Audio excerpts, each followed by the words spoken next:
bit. Let me go to. Let's go here. All right, so I want to talk about this Google antitrust lawsuit a little bit, see what you guys think, and we'll go from there, right? We'll go from there. So let's watch this together.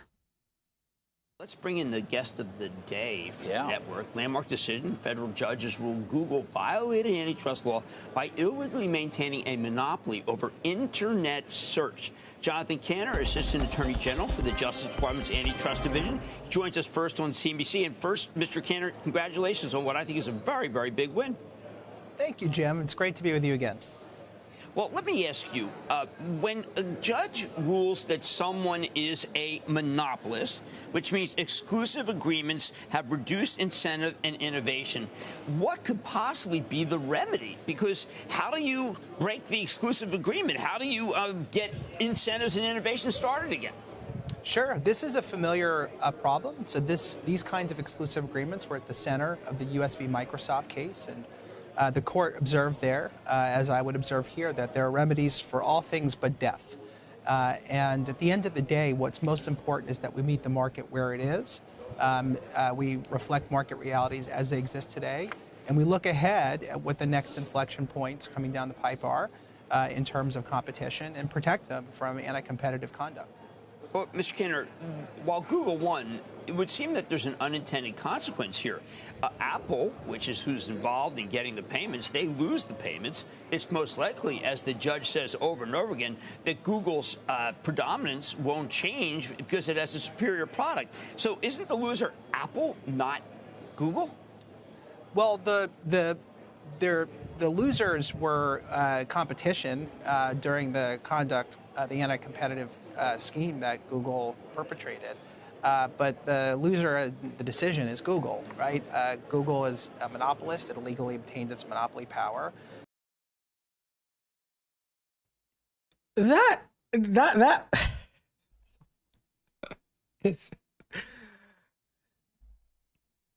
was not the question. That was not the question.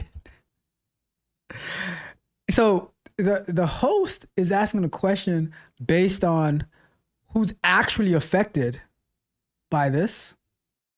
And this lawyer, see, like his response from what I'm getting from it, if I'm wrong, let me know. But what I'm getting from this lawyer is saying that, no, the loser on paper is Google.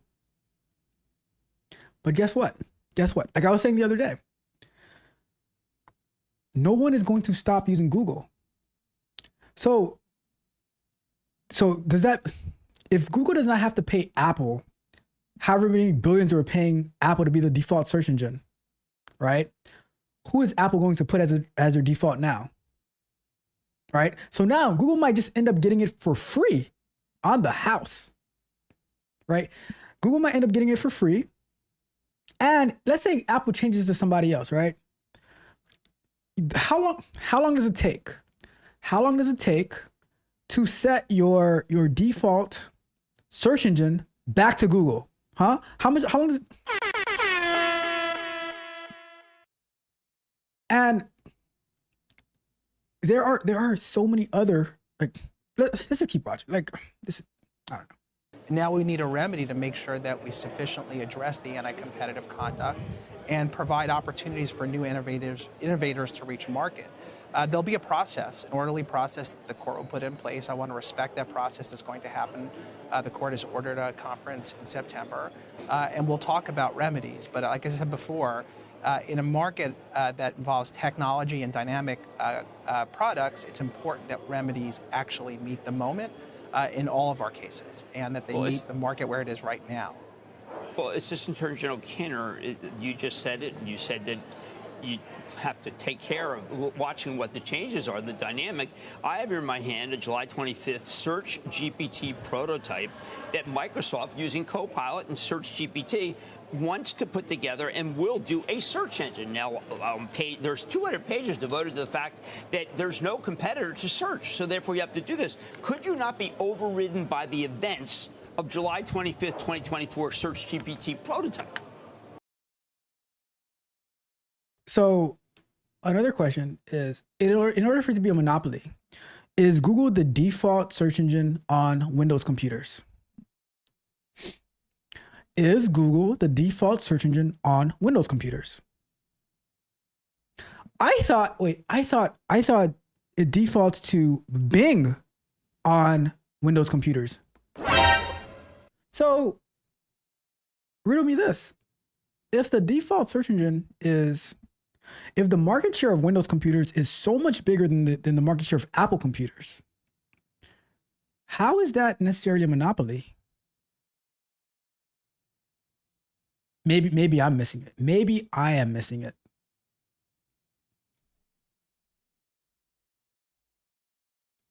So is there going to be a lawsuit on Microsoft now saying that they have a monopoly on the search engines on their Windows computers? And when I'm setting up a Windows computer, I use Microsoft Edge, back in the days Windows Explorer or Internet Explorer, to go to chrome.google.com to download Google Chrome. So I don't know. Anyways, let's keep going. These are factual questions. The court addressed a number of these questions in its lengthy opinion that was extremely rigorous, detail-oriented, relied on expert testimony as well as documents and data. The fact of the matter is competition often matters most when there are new inflection points that emerge in the market. And monopolies have the greatest incentive during those inflection points to stifle competition before it has the opportunity to take hold. So right now is perhaps the most critical inflection point we've seen in the search market in 15 years, and making sure that it has the opportunity, that competitors have the opportunity to compete on the merits, benefit of their own innovations, and win or lose based on the merits of their products is the most important thing right now. Mr. Kenner, just a couple of questions on process so investors can get an understanding. What happens, you mentioned you're going to be in September, you're going to be, talking about remedies with the judge. Google, I would assume, has an opportunity to be a part of that as well. Can you just give our viewers a sense as to what happens from here, both that, the remedies, and then what's going to be an obvious appeal and how that all plays out, and whether remedies take place in the interim or wait for the appeal to actually take place as well?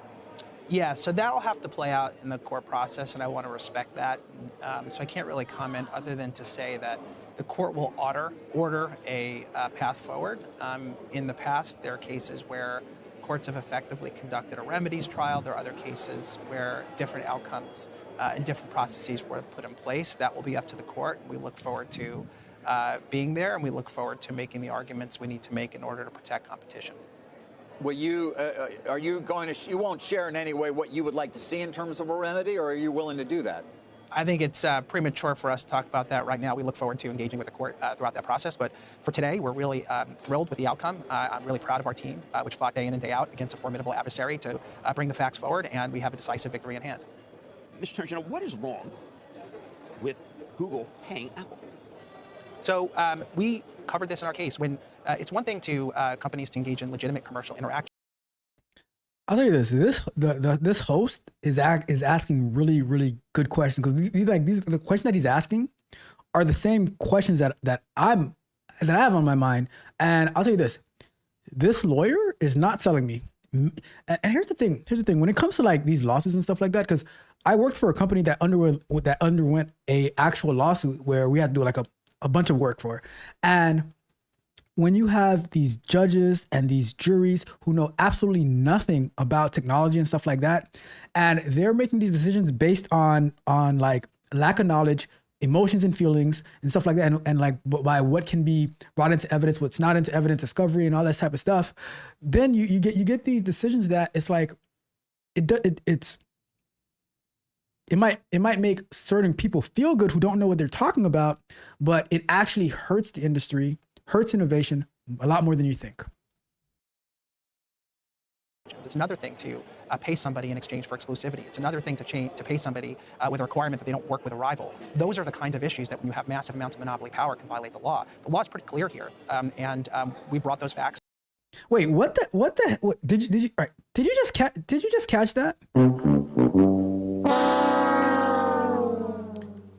So this guy said, it's one thing when you pay for exclusivity.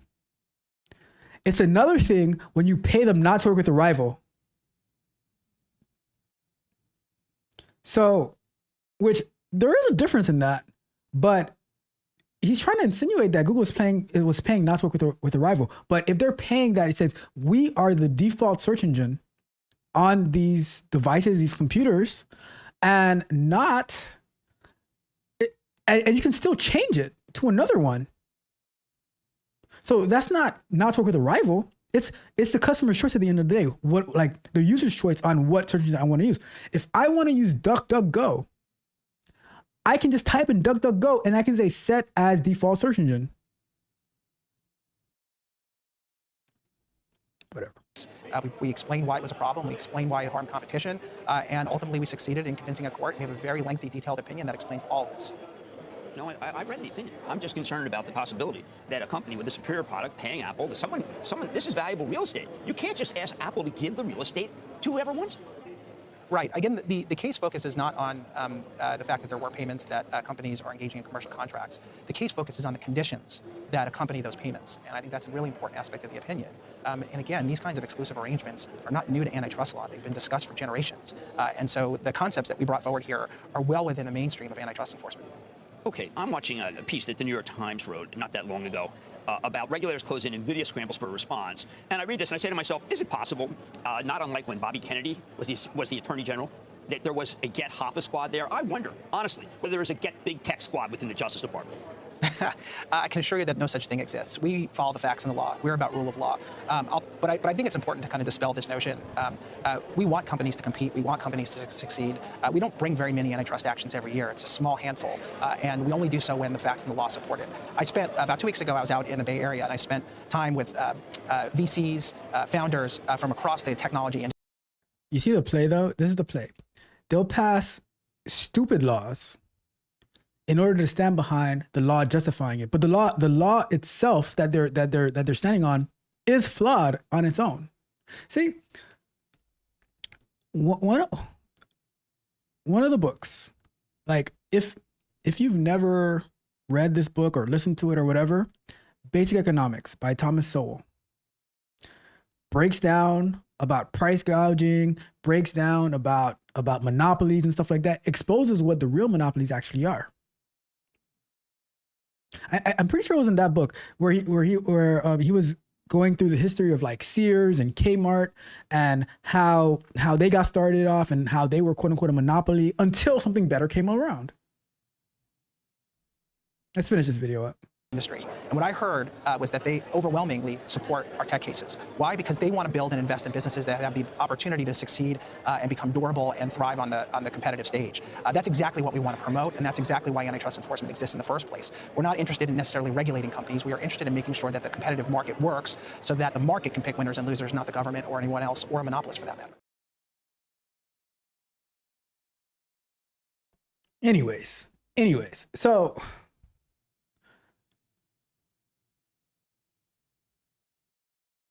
all you have to do is build a better product. So I have a list here, right? I have a list. Search engines from the past that I started using probably in like 1996, 97. As soon as I had internet access, I think one of the very first search engines that I used was Excite, E-X-C-I-T-E. I think it might have turned into Yahoo after, but I use Excite. And then Yahoo, MSN. That was the one that came default on Windows computers. Yo, the sign is real simple, B. It says wrap it up. Wrap that shit up, B. Wow, where'd that come from? There was Ask Jeeves. Do you guys remember those? Do you guys remember those search engines that we had from back in the days? Now there's Bing. There's DuckDuckGo. There's what is that other browser that's supposed to be a safer browser? What is the name of that browser? Oh my God, what is it? There's a browser, I forget, but like people who are like cybersecurity people, they like that browser.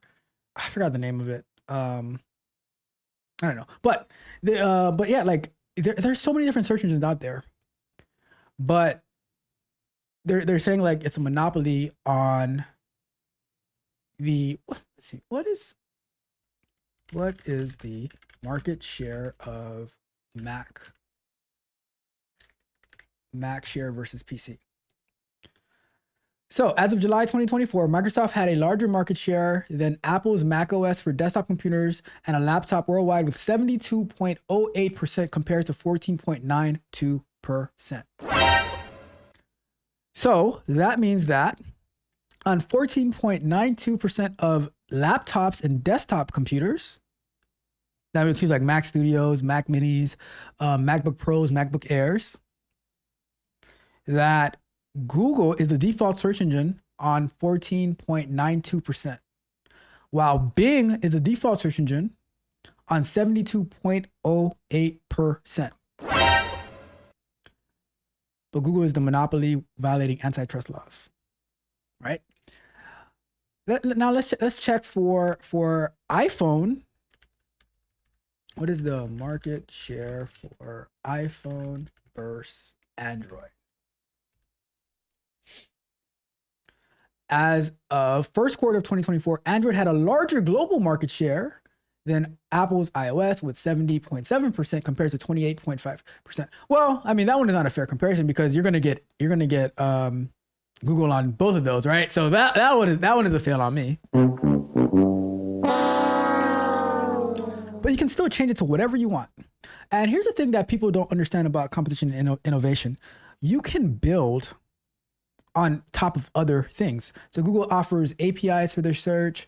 ChatGPT has APIs. So now, how many different companies have spun off of using either ChatGPT or the Google's AI or Microsoft's AI and stuff like that to be able to build their own software and technology using AI?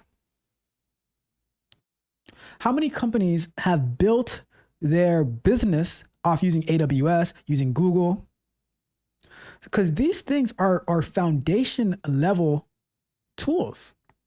And if you don't like it, build your own. But why do you have to make the world miserable for people who are perfectly happy individuals with what they got? And if you don't like it, build something better. See, me, I'm all about building something, even like I was talking about on Thursday, even if something already exists, you can always build your own version. And if it is worth it to the market, maybe it works perfectly for you. Great. Now you don't have to build your own search engine. If it works perfectly for you, great. If people adopt it and they love it, even better. Right. So I don't know. It's maybe I'm wrong. Maybe you guys will correct me in the chat. So let's jump in